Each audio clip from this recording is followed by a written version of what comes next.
No person in the United States shall, on the basis of sex, be excluded from participation in, be denied the benefits of, or be subjected to discrimination under any education program or activity receiving federal financial assistance. Title IX of the Educational Amendments of 1972 to the 1964 Civil Rights Act.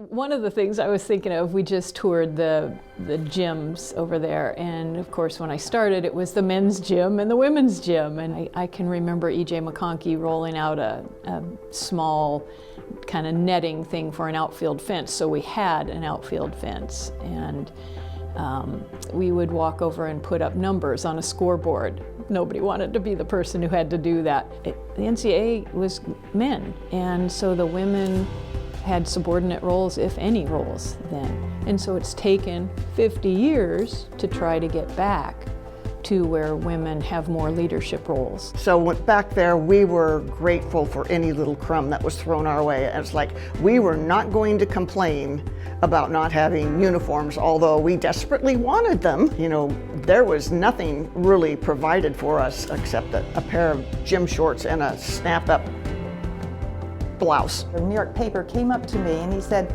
"How's it feel to throw like a man?" And I go, "What do you mean?" "I throw like a skilled athlete." He corrected himself and said, "Well, I've never seen women at this level." So that really instilled me, that quote has always stuck with me. They don't throw like a man, they throw like skilled athletes. I would doubt that my comment way back in the 80s was to the media people was, "Why aren't you covering them?" "Well, no one's interested."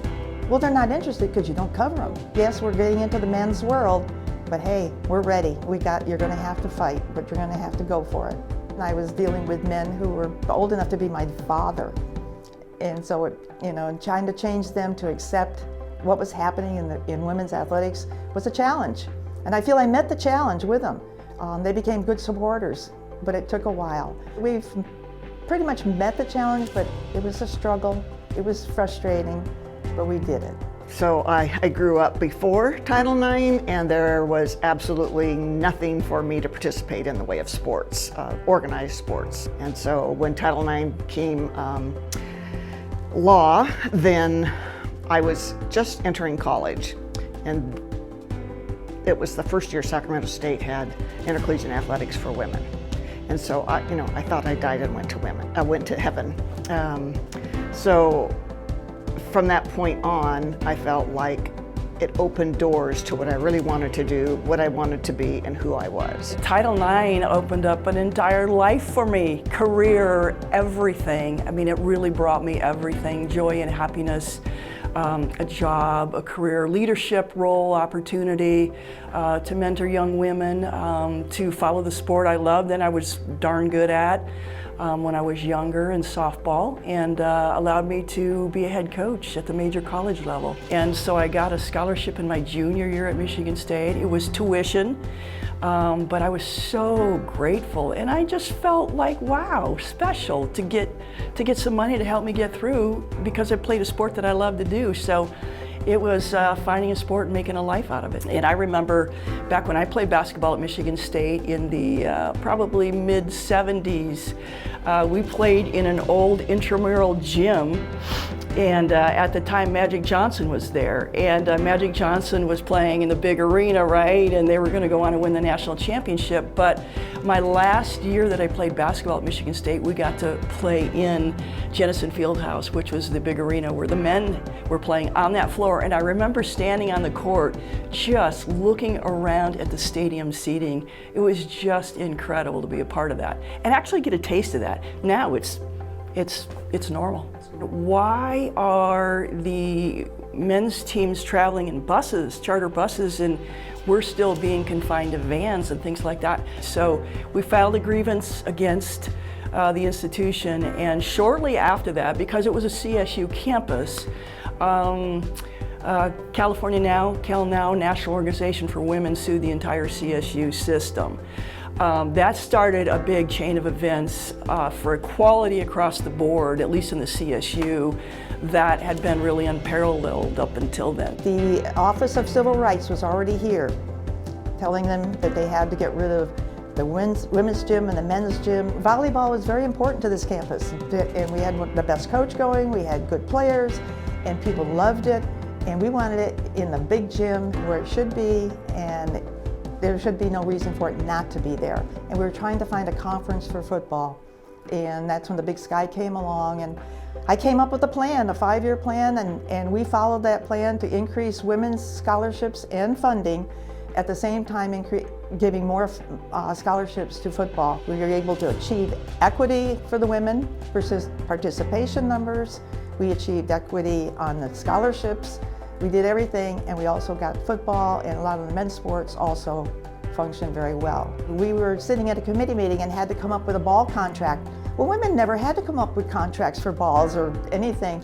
Well, we came up with a ball contract, and I said, well, I think it should be yellow, because that's what we use in a professional league, and that's what they're playing with today. Now it's like if you say sport, that means everybody. And so everybody can be an athlete, everybody can compete. It's there for all ages, all genders, all types of people throughout their whole life. If you want to be a professional athlete, you might be able to get paid playing that sport. If you aren't quite as skilled in that sport as you were hoping to be, you might be able to be the coach at that level. You might be able to be in management. You can still build a career around that sport. Title IX enabled me to walk in and actually try a bunch of different things and figure out where I would be good at. And at the end of the day, it opened up doors for me just like it did for every other student athlete out there. I am a firm believer in women need female role models. I will say that when people start to retire, there will be a concerted effort on my side to make sure that we have women in that pool, that we have women of color in that pool, because I want options. And even if those females don't end up with the job, they will still go through that experience of interviewing for the job so that I can make them better for the next one. Men are starting to realize that it is my responsibility to bring these women forward and to have a place at the table. That's the part that I really see happening now. But I know for me, I had a conversation with our athletic director the other day, and I said, look, I'm your internal affairs person. I know how to run this shop. And I said, that's where I'm good. And he said, yeah, but my responsibility as your athletic director is to get you more involved in external affairs. You're coming with me to partnerships. You're coming with me to fundraising asks. And all I could say is, okay, well, let's go.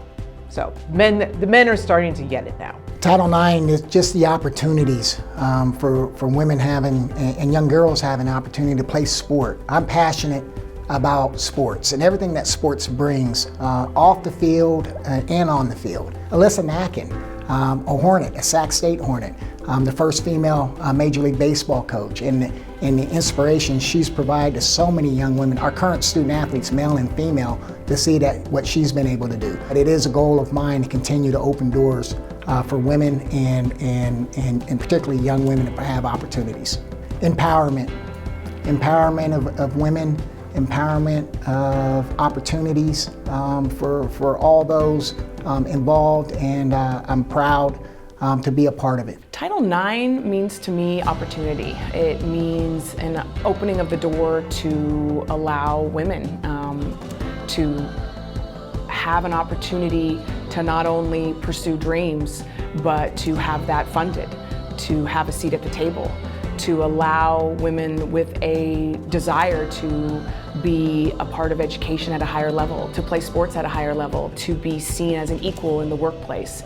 And it shows not only a legislative backing, but an expectation within the community that women are going to be given the opportunity like men are as well. Title IX, is the reason I'm sitting here. My job doesn't exist in the capacity that it is, where I can make a living as a collegiate softball coach, to be able to provide for my family, to be able to be taken seriously, to have benefits, to take care of myself and my family. It has provided everything. Growing up as a young girl, Title IX allowed me to play sports and have the dream to get a scholarship and have that scholarship pay for my education. We still need to improve in equal pay. We still need to improve in obviously bringing more women, bringing more diversity to the tables that make the decision, and obviously providing more opportunities. The cool part about our, particularly women's athletics, is you're able to really be viable and compete and get paid a great wage where you can support your family. So now you're seeing men wanting to come into women's athletics. I have opportunities every single day to help form and shape the next generation. You try to really put yourself in places to have an impact, not only with the players we work with, but within the community as a whole. And now it's my responsibility to persevere forward and make sure that it only gets better for the next generation. If it wasn't for Title IX, I probably wouldn't have received my scholarship to play at Sacramento State. And because of playing golf at Sacramento State, it led me to my career. I ended up working in golf media, and so without playing collegiate golf and without Title IX, I wouldn't be where I am today. I think, at least from an organizational perspective, I think women are getting a lot more opportunities. They're getting paid equally to men now. I think the benefits of social media have helped that.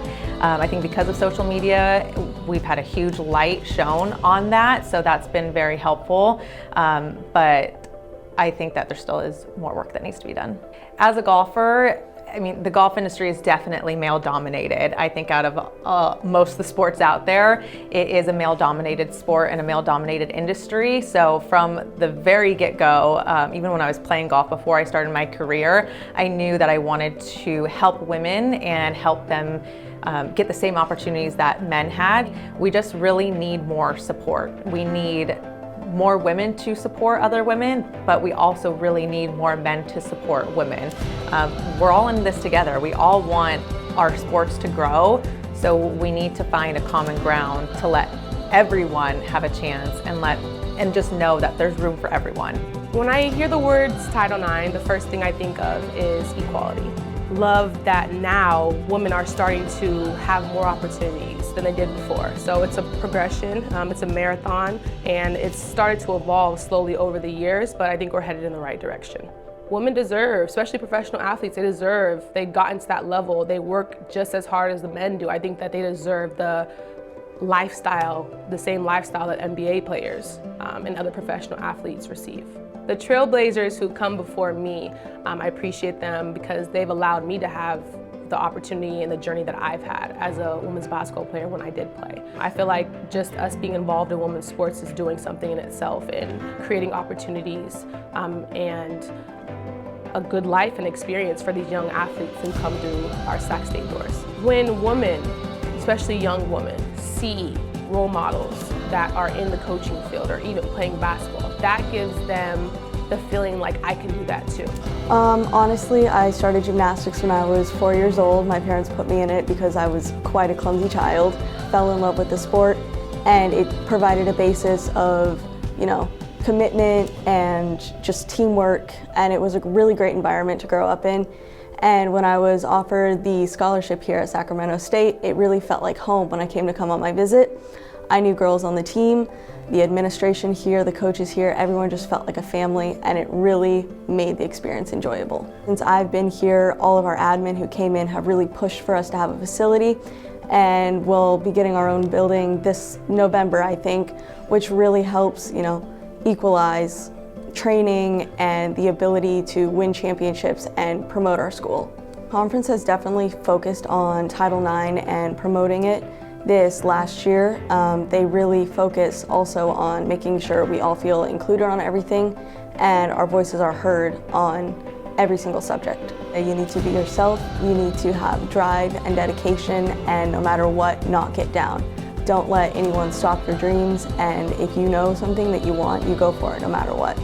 Be yourself and continue to work hard and never be okay with where you are.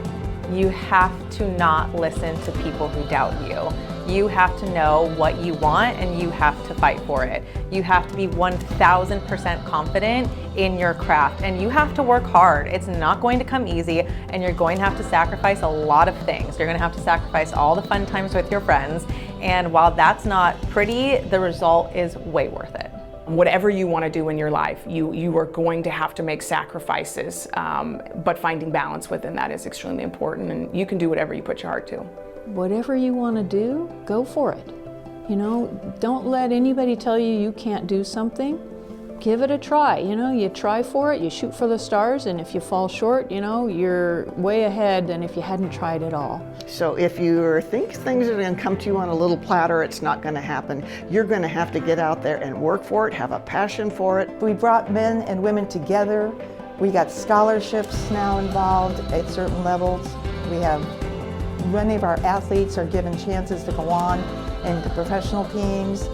It's just everything is available now to them, either to have a college experience if you want to, either as just an experience, or you can get a scholarship to go on, or you can get into professional sport if you want. It's all open.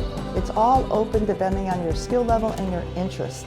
And it's there. It's not prevented. And I think that's really important. Carissa Hoffman. Mignon Moore. Nikki B. Arstingstall. Lori Perez. Pam Zerfus-Hubbard. Mark Orr. Joanne English. Debbie Kohlberg. Irene Shea, Stingers up.